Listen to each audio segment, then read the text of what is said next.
खत्म हुआ चुनाव। अब बड़ा सवाल लोगों के मन में यही कि आखिरकार जनता ने किस पर लगाया है दाव। आपको बता दें, जम्मू कश्मीर में भी 10 साल के इंतजार के बाद विधानसभा चुनाव और अनुच्छेद 370 हटने के बाद पहला विधानसभा चुनाव, राज्य से यूनियन टेरिटरी बनने के बाद पहला विधानसभा चुनाव। और ऐसे में निगाहें जम्मू कश्मीर पर भी हैं, जहां इस बार बीजेपी की तरफ से बड़ा दावा किया जा रहा है कि आजादी के बाद यह पहला मौका होगा जब जम्मू कश्मीर में बीजेपी का मुख्यमंत्री बनेगा।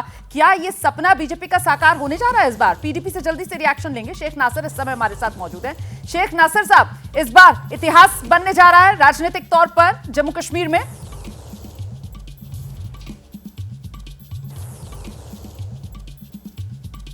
देखिए, बीजेपी का जो सपना है कि वो जम्मू कश्मीर में सरकार बनाएंगे या जम्मू कश्मीर में उनका मुख्यमंत्री बनेगा, ये मुंगेरी लाल का हसीन सपना है जो कल 8 तारीख को जैसे रिजल्ट्स आएंगे वो टूट जाएगा। बीजेपी किसी भी सूरत में जम्मू कश्मीर में न तो अपने बलबूते पे सरकार बनाने के लायक है और न ही उनका चीफ मिनिस्टर जम्मू कश्मीर बन सकता है। ये एक मुंगेरी लाल का हसीन सपना है जो बहुत जल्द टूटेगा, क्योंकि भारतीय जनता पार्टी ने जम्मू कश्मीर को लेकर के जितने एक्सपेरिमेंट्स किए, चाहे आर्टिकल 370 की एब्रोगेशन की, उसके बाद 10 साल तक चुनाव जम्मू कश्मीर के अंदर नहीं हुए, ये सारे के सारे एक्सपेरिमेंट बीजेपी के फेल हो गए। जितनी नई पार्टीज बीजेपी ने क्रिएट की, हर गली में हर मोहल्ले में एक नई पार्टी बीजेपी ने बनाई।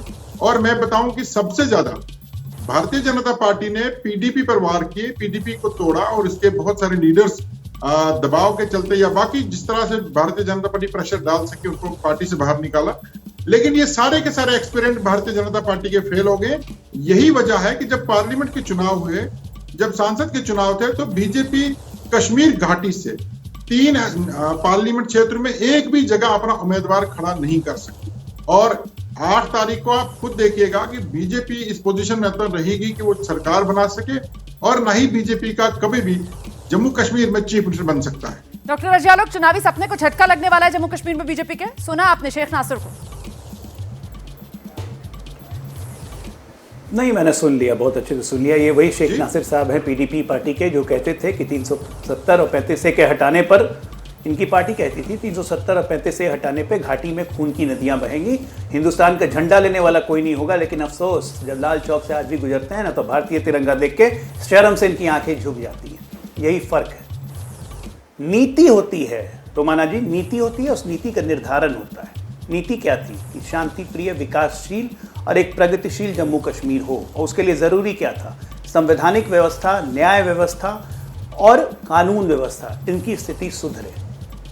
तो नीति वो थी और नियत ये थी, उसको लागू करके दिखाया। उसी का परिणाम है कि 1980 से लेकर आज तक जम्मू कश्मीर में कभी भी 8 से 10%, मैक्सिमम 20% से ऊपर पोलिंग नहीं हुई। उसी जम्मू कश्मीर में 48.2% की पोलिंग हुई। सोपोर जैसे इलाके में जहाँ 8% से ऊपर नहीं जाता था, वहाँ पोलिंग हुई। इतनी बड़ी चढ़ी व्यवस्था में अलगाववादी की हम लोग बात करते हैं, जो अलगाववादी सोच रखते थे, वो भी मेन स्ट्रीम पॉलिटिक्स में क्यों घुसे? क्योंकि उनको लगा कि अगर मेन स्ट्रीम में नहीं घुसेंगे तो जनता हमारी बात नहीं सुनेगी। पंचायत चुनाव करके दिखाए, उसमें लोगों का रिप्रेजेंटेशन बढ़ा, एससी को आरक्षण दिया, वहाँ के स्थानीय को एसटी को आरक्षण दिया, लोगों को एक रिप्रेजेंटेशन, उनको भारतीय लोकतंत्र का हिस्सा होने में पहली बार गर्व हुआ। ये नीति थी प्रधानमंत्री मोदी की।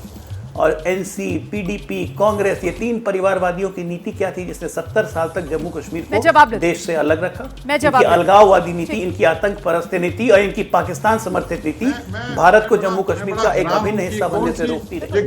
और ये चुनाव उनके ऊपर, ये चुनाव उनके लिए जवाब। आप ही के पास आ रही हूँ, सुन लीजिए। डॉक्टर अजय आलोक की बात आपने सुनी है। सर, आप ही के पास आ रही हूँ, सवाल तो सुनिए ना।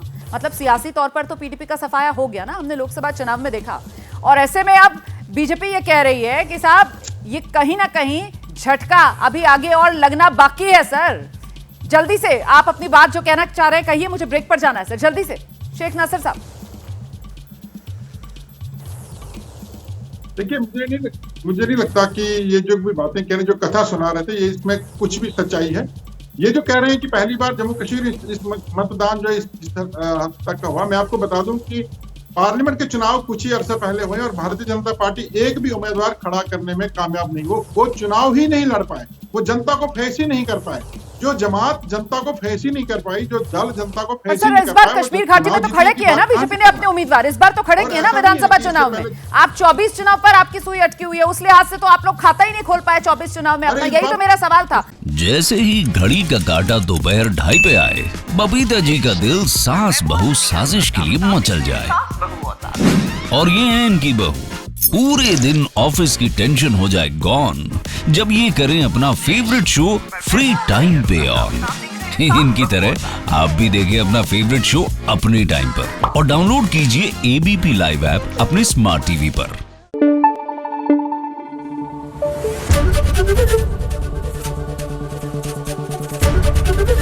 एबीपी न्यूज आपको रखे आगे।